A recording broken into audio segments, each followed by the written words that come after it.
afterwards. You just have to, people who watch it afterwards will just have to suffer.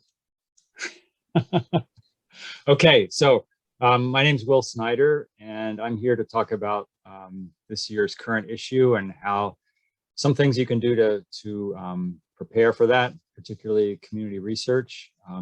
So you know there are 5 parts to the Envirothon competition. You can see 4 of them are in this picture, and the one on your lower right is the current issue presentation. This is where the team does research in their community about a particular environmental issue, a big issue, and how it occurs in their community.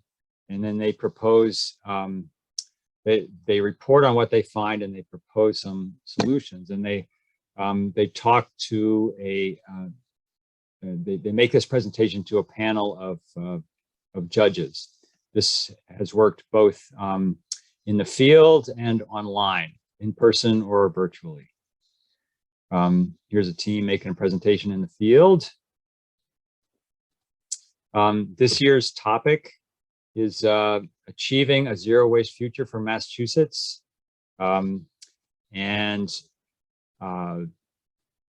This is the introduction that's on the webpage.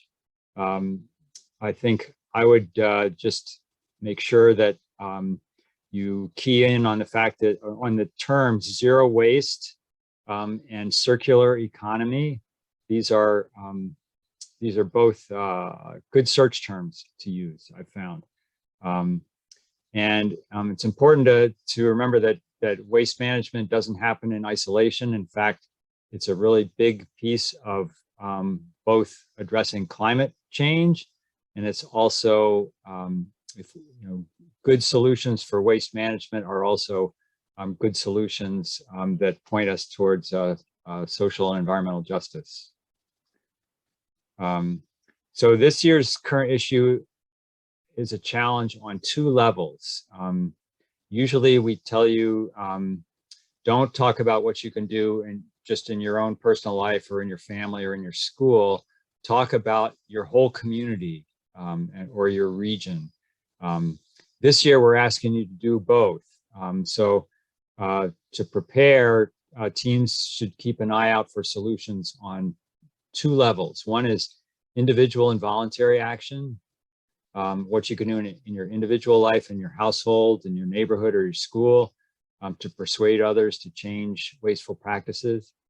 But more importantly, you need to focus on, or at least equally importantly, focus on government decision-making and policy, because we can't solve these problems just by individual action. We've got to make changes on a society-wide scale. If we are a democracy, then we need people to decide together on the goals for how to get there. So there's tools that we can use, like incentives, carrots, or regulations, which are kind of sticks. You'll be looking at a variety of these things and thinking about, well, what do we think is going to work? What do people who know what they're talking about think is going to work? So here's the web page, just updated today. This is the current issue page, achieving a zero waste future for Massachusetts. A little bit farther down the page, you'll see links to some resources that I'm going to show you here. Current issue guidance and resources for teams. It's an overview of how the current issue works, and also links to key aspects of the issue, URLs that'll be really helpful. And then there's the community research checklist. That is that's a kind of a little roadmap to one roadmap to how to do community research. Not yet on the webpage are current issue problem and the current issue score sheet. Those are going to come in March, but the problem is the specific question that you need to respond to, and that's where we will be a little more specific about how to respond on those 2 levels, the individual and the government corporate scales. How are you going to present your findings? We haven't made a decision yet about whether the competition is going to be remote or in person. But as I said before, the current issue presentation tends to work pretty well both in the field and in a virtual format. You don't have to make too many changes. We had a good success last year. This under current issue resources for teams, this current issue guidance and resources for teams. The goal of this document is to lay out the landscape of the zero waste issue. It's kind of think of it as kind of a map to be used for explorations. It's not a textbook. If you think about a map, there's all kinds of directions and routes that you can take. The goal is to give you a tool to start exploring your community. Much of the text in that document is drawn from the websites to give you a sense of what's at each website. This will probably be updated in the next month or so, but it's good to go right now. It's actually version 2.0. Is what's on the website now. Okay, now here is an outline of the topics that are in this document, in the guidelines and resources document. Now, don't let this scare you. This is the thing about the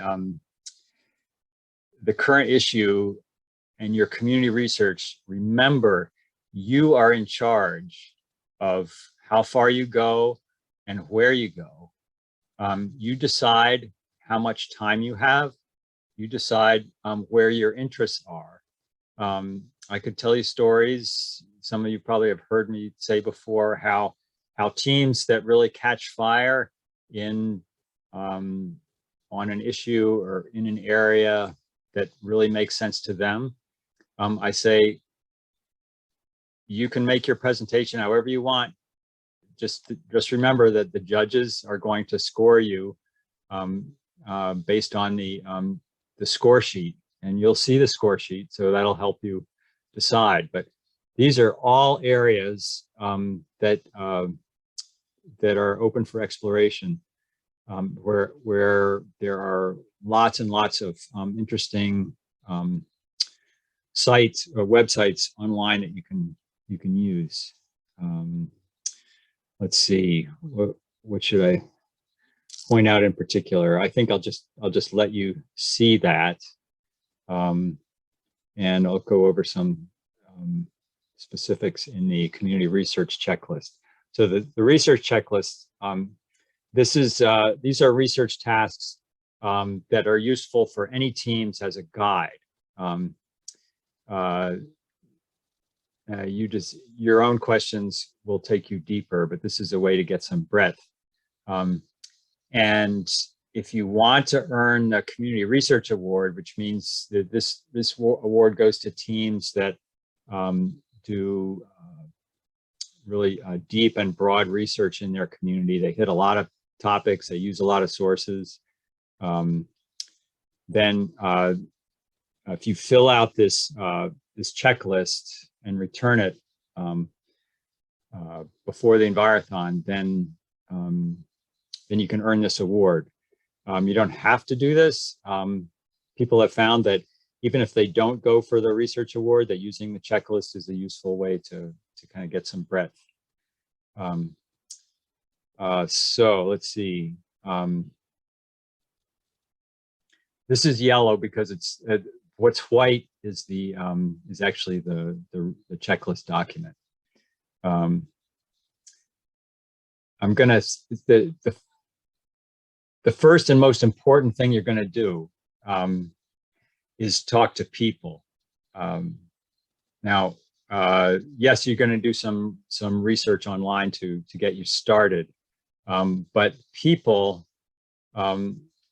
you're going to be your best source of information about what's going on in your community and what opinions are and what the possible solutions are. So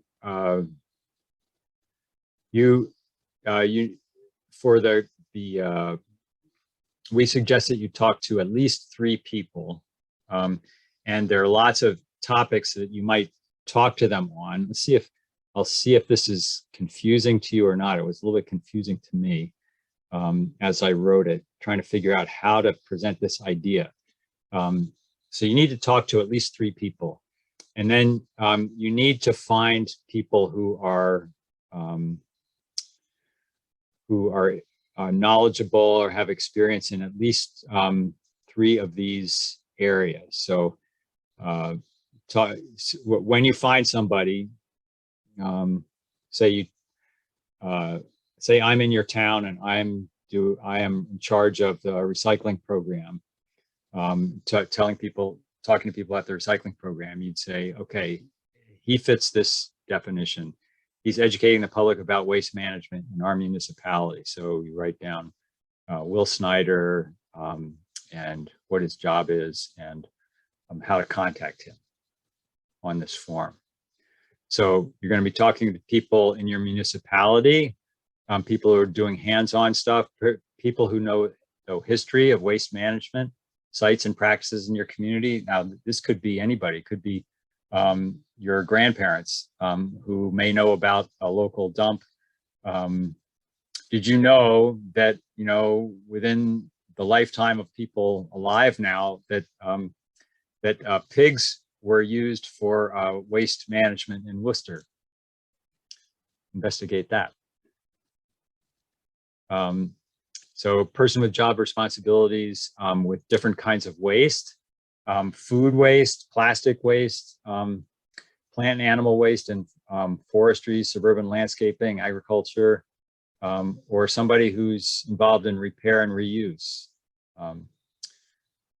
Look for people who are advocating new ideas and approaches involving waste management and climate change, environmental justice.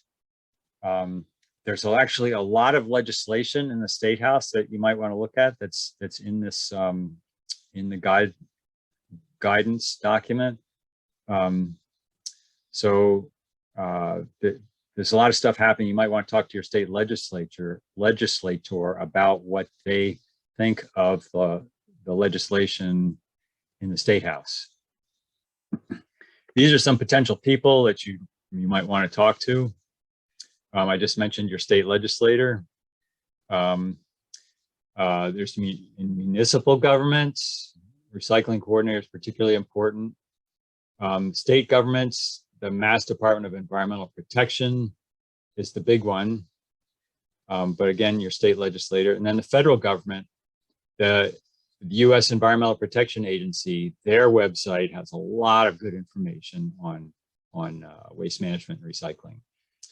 Don't forget, there's a lot of environmental businesses doing waste and recycling collection, doing composting, doing hazardous waste cleanup.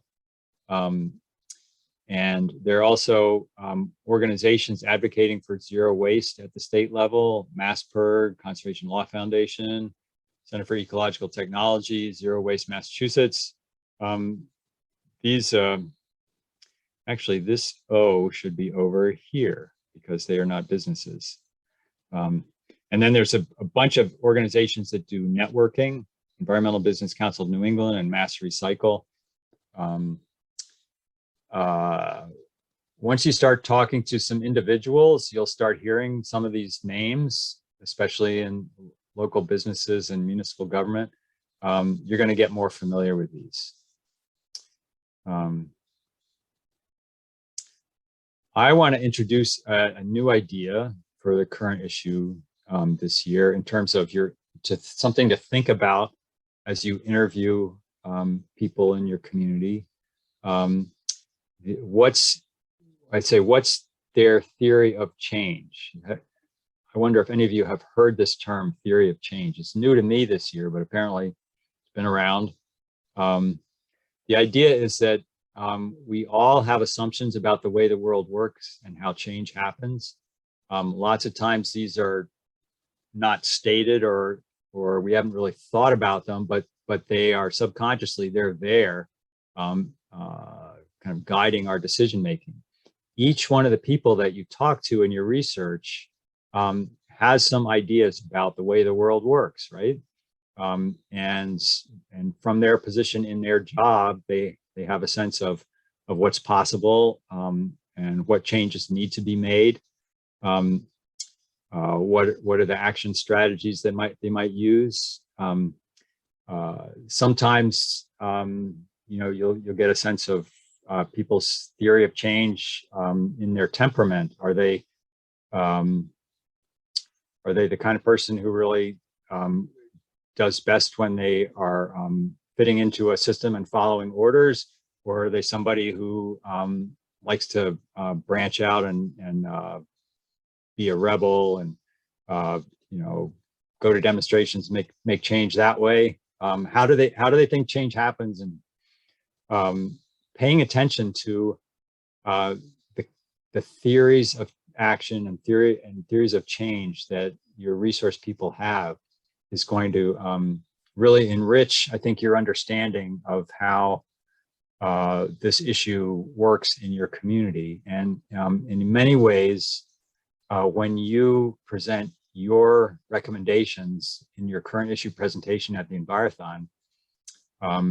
your choices are going to say a lot about your theory of change. So not just individuals, but I want you to pay attention to organizations.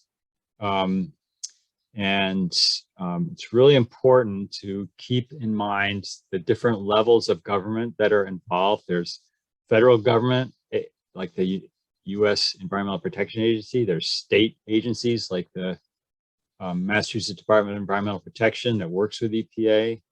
There's municipal boards that kind of have to do all the hard work at the local level of implementing policies and regulations.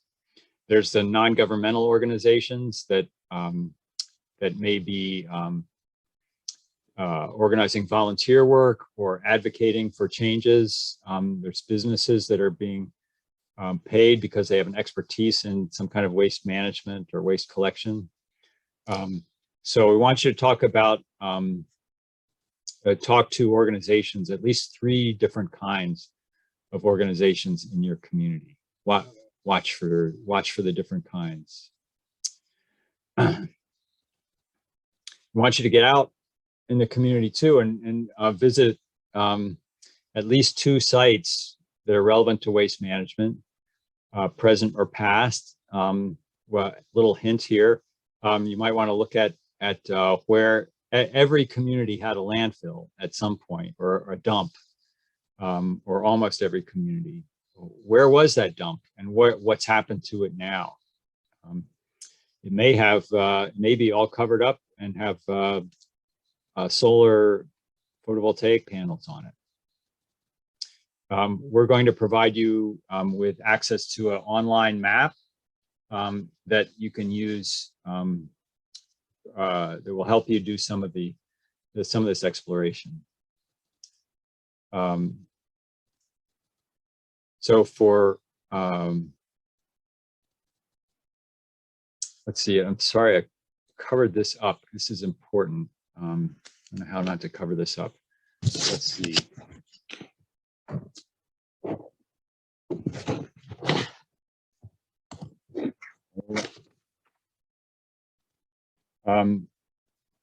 So the 2030 Solid Waste Master Plan, that's linked in blue up there, is brand new, hot off the press.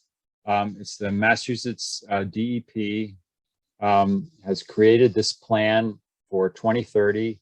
How are we going to move towards zero waste? What do Massachusetts communities need to do? So somebody in your community has got responsibility for implementing that plan. They may be aware of it since it's just this past fall. They may not have read it yet. You might be able to help them by paying close attention to what's there and looking at some of the comments that people have made on it, All these are links in the guidance document. This number 5 action, the Solid Waste Master 2030 Solid Waste Master Plan, is going to be a key document to look at. We want you to look at, we're suggesting that you look at media reports, news stories related to waste management in your community. And then we also want you to look at public education resources. There's a lot of websites trying to do public education, telling people how to recycle, how to do it right. You'll see a lot of this. We want your recommendations for what's most helpful, you think, for enlightening a kind of distracted but interested general public audience. You might use, high school students are a good general public audience to use to try out some of these resources on. So you might want to get your friends to take a look and see what they think. Want you to look at resources that you've already listed above, and think about what's most useful to you in understanding the issue from different perspectives. So this is kind of at the end. You've got all these people and places and organizations and websites that you've investigated. Which are the 3 that you think were the most helpful for your understanding? The summary statement is really important and should be something that you can write very easily after you've put together your presentation for the Envirothon. If somebody in your community asked you why zero waste is an important issue for your community, how would you explain this in 2 or 3 sentences? Hey, you've got a comment in the chat from Anna wanting to know what are some examples of theories of change. Okay. Sorry to that. I just thought. Example of theory of change.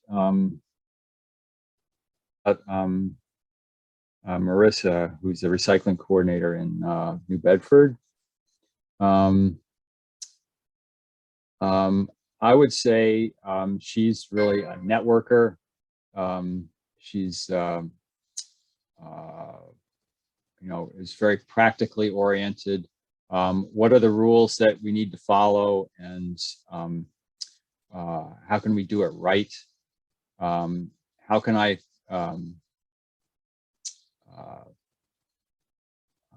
help people set up the systems so people will do the right thing in our community, versus let's see, well, if you looked at the if you talk to somebody who is a lobbyist for PERG, you'll see some of their work at the state legislature. They're all part of the same system, but they're going to be focused on how to enact new laws, how to convince legislators to come on board for new laws that will require people to do certain things that are going to be helpful. Well, I guess one way to think about it would be people who are interested in creating regulations that will require people to do stuff, or on the other hand, you might find people who are really interested in educating people so that they'll want to do the right thing, even if there's no law requiring it. Does that make sense? And both, you can see, both are useful. It's not like there's one right way or another. It's just a way to, as you talk to somebody in your interview, just think about who they are as people and kind of what makes them tick. I think that's where the interview with real people is more interesting than getting your information from a website, because these are real people in your community working on this issue. Everybody has multiple dimensions. I hope that helps. So I'm not asking you to articulate what their theory of change is. Just think in those terms. How do they think the world works, and why do they do what they do the way they do it? If you do the community research process, can be really fun, surprising. It feels like a lot of hard work, and there is hard work involved. But again, you take it as far as you want to. You do as much as you have time for. That's up to you. So one of the things that would be great if you wanted to tell stories about would be let us know if you found a particular person or organization that was especially helpful in understanding the issue. You may, for observations, you may observe a community waste management system up close, and that might change your thinking about the issue.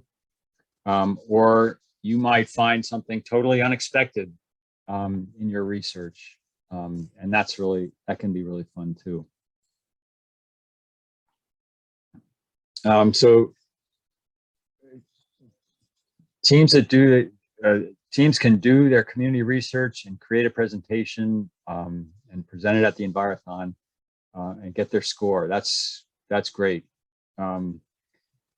If you do really deep, wide community research, you could qualify for the Community Research Award, which is a really great way to get recognition for the work that you do. Remember, only one team gets the highest score from the judges, although often it's really close, and really hard that one team wins when they're just averaging 1 point above another team. So we created these community awards because you work hard on this. You deserve some recognition for it. When you do the community awards, we send a letter to your principal with copies to your superintendent, your state legislator, the local media, your community partners, to let them know that you did this hard work and earned this award. So this is the community awards page at the Envirothon, on the Envirothon website. This is what I just said. Why do you do community awards? There's 2 community awards. One is the Community Research Award. And that's where you fill out that form that we've just been going through. And the second is a Community Action Award. And that goes to teams that take what they learn in their community research and they put it to work somehow in their community. Lots of different kinds of projects are possible. And for this year, we're going to try something that we were going to try 2 years ago. Didn't get to do it.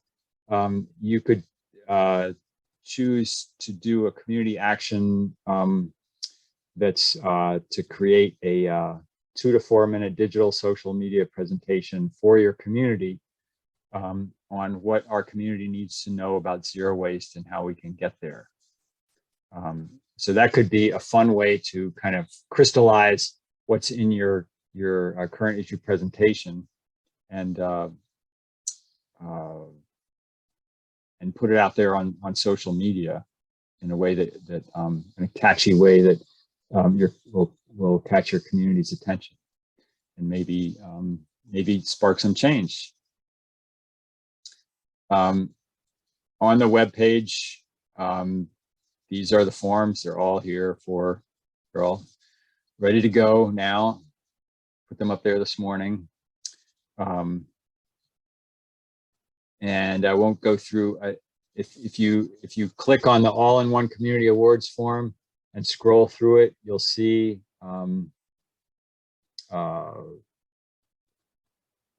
there's a form where you collect your signatures. There's the research checklist that we looked through, and then there's just some certification for the action award.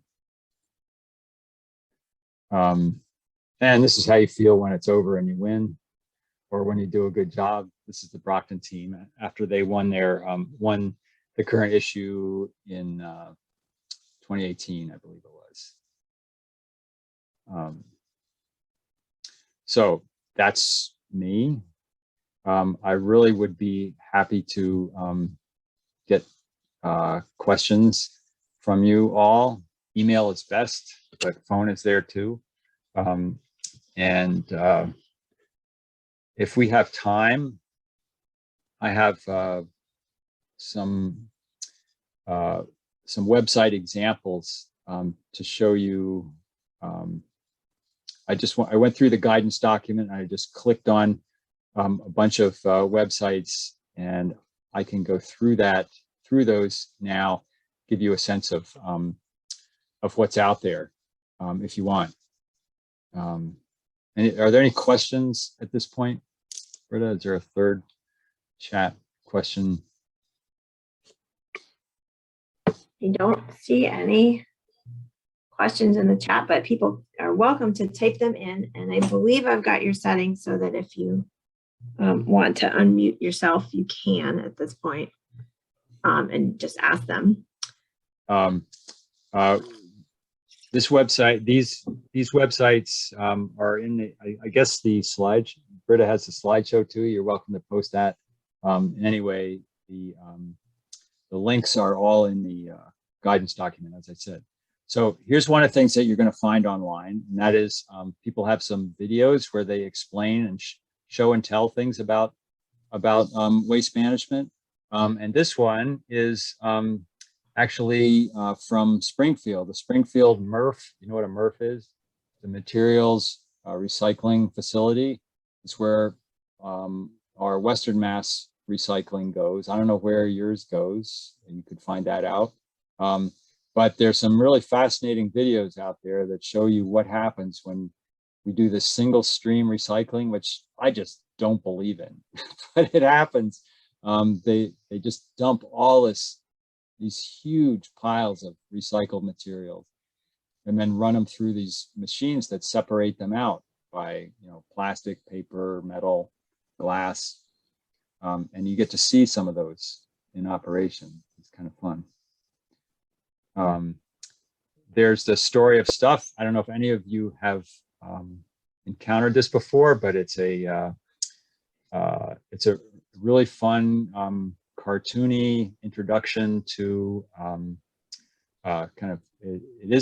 it is a very distinctive theory of change of the Greenpeace variety, thinking about how we really need to change systems in our society, not just tinker around the edges.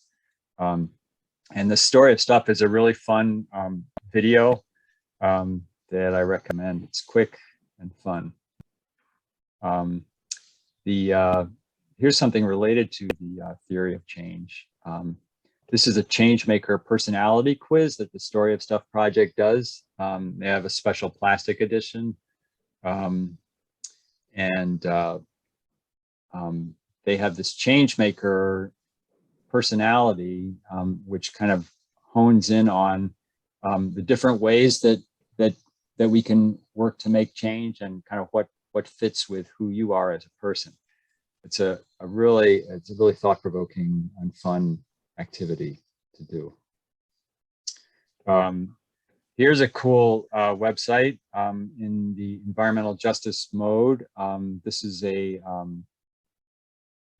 community organization in Boston, Community Action Works. and they have a focus on zero waste, and basically environmental threats are big, but community has the power to take them on and solve them. Very inspiring website to visit. And you may have such an organization working in your community too. Here's a Massachusetts Public Interest Research Group, MassPERG. Waste management and zero waste is a really big focus of theirs. So they have a variety of ways that they are working on this, including at the state legislature. And so this is a useful organization site to visit. This is a couple slides from the Ellen MacArthur Foundation, which has some really great information on the circular economy. This particular page is on designing out plastic pollution. But he says we cannot simply recycle or reduce our way out of the plastic pollution crisis.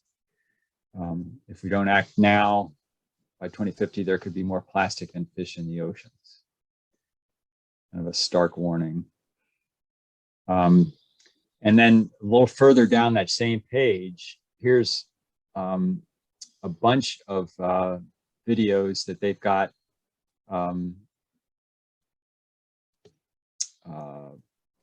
with all kinds of creative solutions to the waste management process. And I really recommend spending some time here because you'll see what might be possible, solutions that are really out there that if we decided as a society to do this, we could do this. We can solve this problem, these problems that seem insurmountable. They're not. And so there's some inspiration at the Ellen MacArthur Foundation. I think people might be interested. This is also Ellen MacArthur Foundation, that there's a recognition now. I mean, clothing now is getting used at a much greater rate, much produced and used and thrown away at a much greater rate than it was 50 years ago. That needs to change.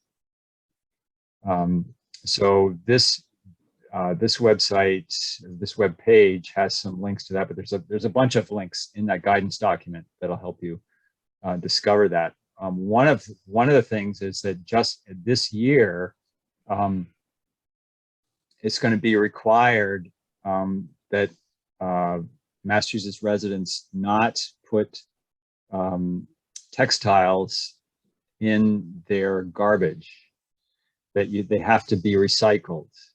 And so how communities are going to implement textile recycling is a really important question.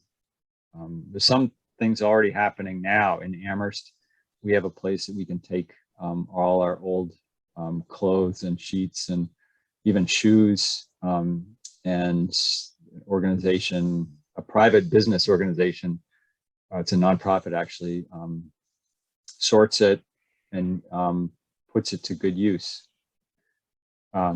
So clothing is big, I know, because teenagers are growing. Even if they don't want to buy a lot of clothes, they have to because they're growing and changing. So anyway, so this might be a particular interest to some of our teams. Here's a website. It's contracted with the state. And it's a lot of information that you can find about your particular place find a recycler. What's Recycling Works? They work with the Mass DEP. So in other words, you can interact with this site and find stuff out about your community, recycling in your community. Well, but you of course, do have a question in the Q&A if you want to take that now. Can I read it to you, or do you want to how many more websites do you have? What aspect of the presentations have you found been most interesting to you and the judges?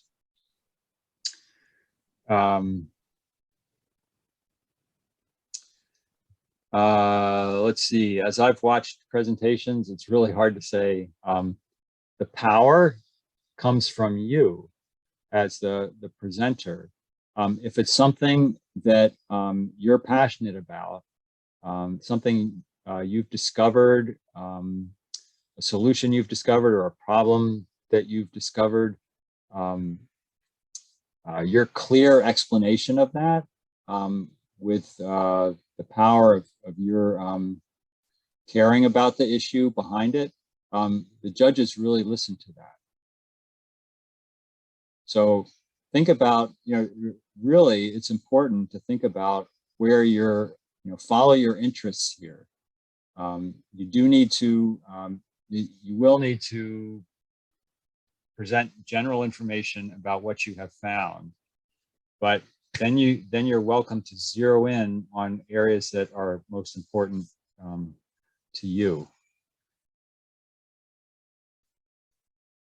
Hope that helps.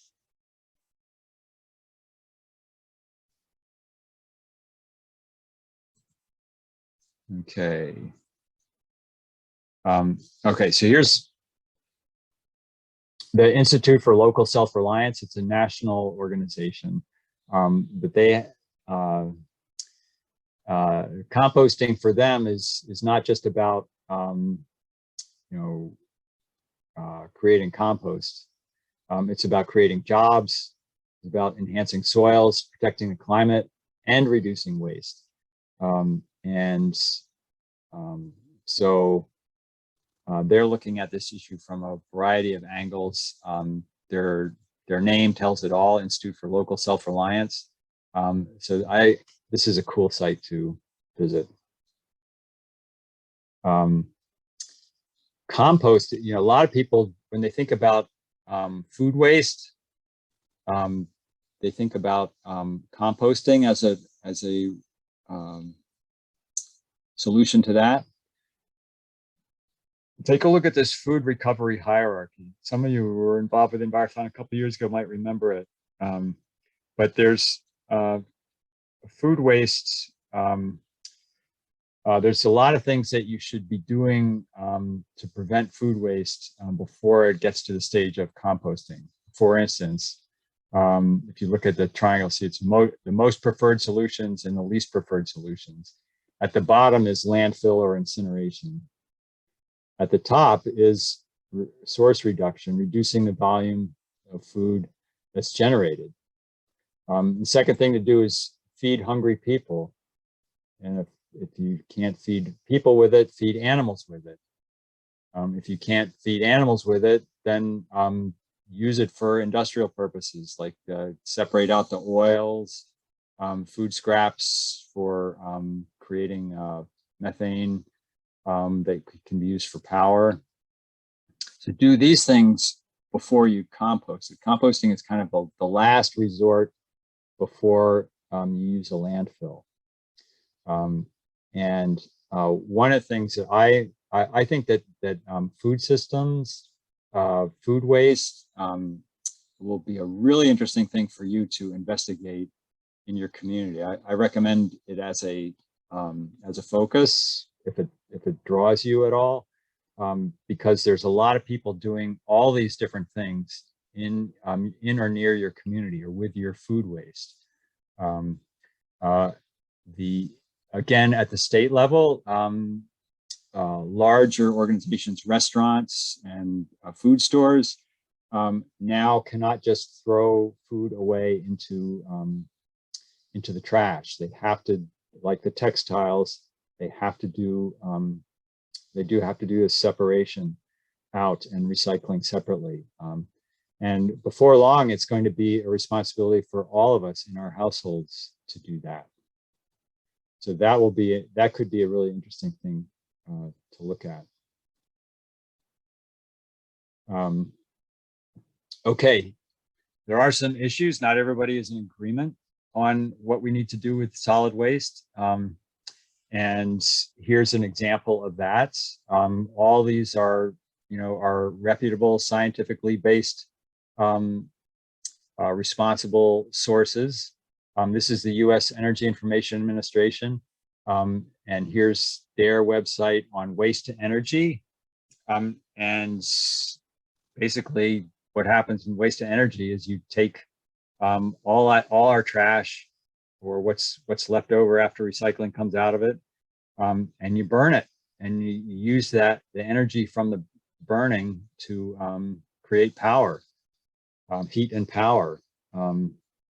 And the problem, well, it is a solution, and in fact, it's a very widespread solution in Massachusetts.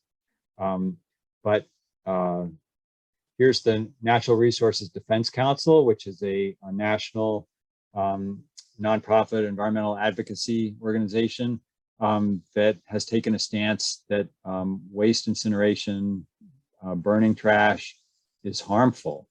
And they have a very valid case there about that. Be interesting to know where you would end up on that, particularly because there are 7 waste to energy facilities in Massachusetts, and together they burn more than 1/3 of the solid waste generated in our state. We think a lot about recycling, but think of it, there's a huge amount of our trash that is going to be burned to create power and greenhouse gases and pollution that affects communities around the power station. That's one of the areas where there's some controversy about how much pollution there really is. But there's no doubt that it's creating greenhouse gases, and that if we did a better job of recycling and separating out resources, that we could put these municipal waste burning stations out of business. Wouldn't that be great? The problem is when you build a plant like this, to be economic, it has to get more trash. So you can see that when you build in this direction, you create the conditions where government is saying, well, we need to generate the trash to keep this thing running, and that's not good.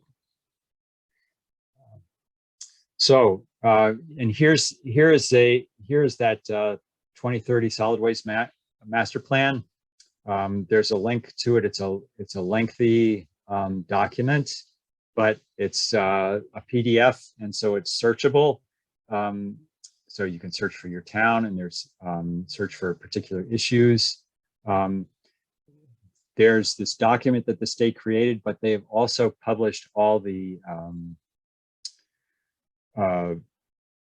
public comments about it. So a lot of these organizations have commented on the state plan, and the state plan has responded to that. And if you're a good government geek, believe in democracy like me, it's really interesting to see that process in operation. It's not just in the legislature that decisions that affect our lives are made. It's in the agencies creating the regulations based on the legislation.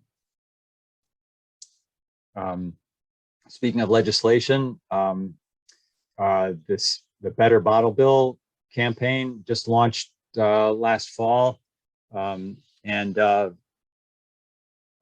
one thing you might consider doing is asking your state legislator to talk about waste issues, or ask their staff to send you information about and talk to you about where your legislator stands on some of these issues, like the Better Bottle Bill, which would raise the amounts that you'd have to pay for a deposit for any bottle, and it would increase the number of kinds of containers that you'd have to pay a deposit on.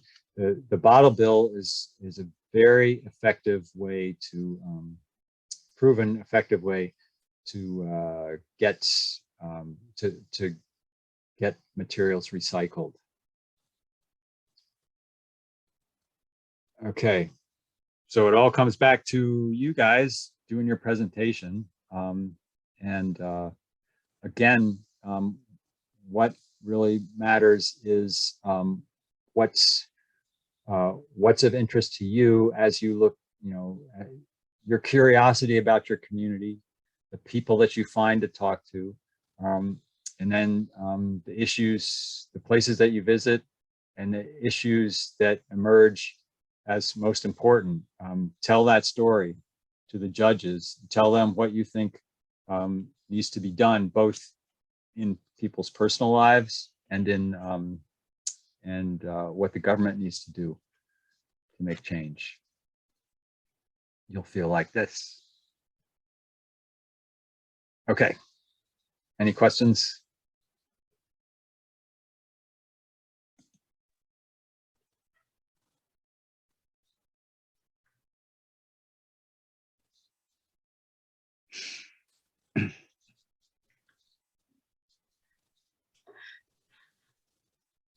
Thank you all for sticking with this.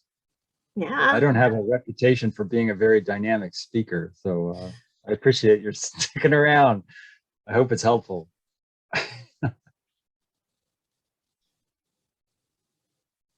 Anna says, of course, thank you.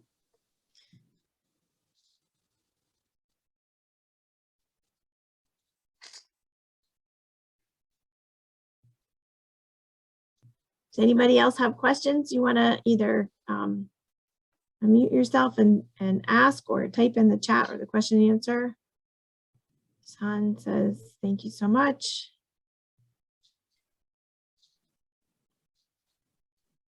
I guess the thing to remember is I'm going to be continuing to have my ears open too. So if I hear of particular resources or ideas, I'll be sending them out via Britta and posting stuff on the website. So it's still a live process.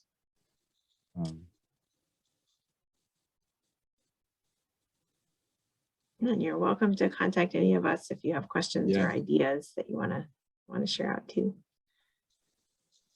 Awesome.